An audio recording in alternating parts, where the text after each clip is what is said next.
High, কি অবস্থা সবার? তো দেখতে যাচ্ছি তুফান মুভি। ওকে, তো চলে আসলাম সীমান্ত সম্ভারে। আমি একটু জুম করি।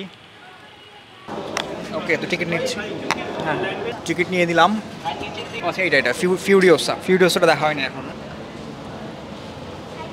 Cook cook cook.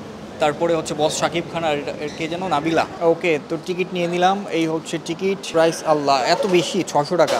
ভাস্কো টাকা আমাকে মিস করতেছে অনেক। একবার ভাবছিলাম ওকে নিয়ে আসবো, ওকে নিয়ে মুভিটা দেখবো, বাট এরকম হতে পারে ঢুকতে দেবে কিনা এটা ভেবে আর আনি নাই। ডেডপুলটা মাস্ট দেখা লাগবে। এই হচ্ছে তুফান, তারপর এই হচ্ছে ময়ূরাক্ষী। ওকে, আমি নিচে হচ্ছে একটা ক্যাপাচিনো, এই যে দাম হচ্ছে 270 টাকা। কই গেল? আচ্ছা, 180টা হচ্ছে পটেটো স্টিক্স, এই যেটা। আর হচ্ছে এই যে এটা হচ্ছে ক্যাপাচিনো, 270 টাকা।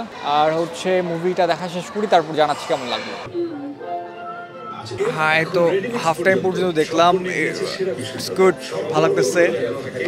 শেষ করলে বাকিটা বলতে পারবো। বেশ বেশ কয়েকটা শখ খাইছি, ধাক্কা খাইছি, যেগুলো এক্সপেক্ট করি নাই।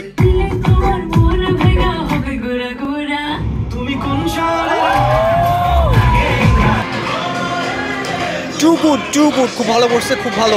ডিটেল পরে বলছি, বের হয়ে তারপর বলতেছি। Too good. দুইটা জায়গায় হচ্ছে আমি আমার কি বল, একদম চোখ ফেলতে পারি নাই। এক হচ্ছে একটা ওয়ান টেক শট ছিল, আর হচ্ছে একদম লাস্ট 10 to 15 মিনিটস একদম দম বন্ধ অবস্থা। অ্যান্ড প্রতিবারই হচ্ছে আমি যেটা ভাবছি যে এটা হবে, দেখা গেছে এটা হয় নাই, উল্টাটা হয়েছে বা ডিফারেন্ট কিছু একটা হয়েছে। ইন্ডিয়ান অনেকগুলো মুভির ফ্লেভার আছে এটার মধ্যে। ফ্লেভার আছে, দ্যাট ডাজন্ট মিন যে কপি। হয়তো ইন্সপায়ার্ড, অনেকগুলো মুভি থেকে ইন্সপিরেশন নিয়ে মুভিটা করা হয়েছে। Overall good, best.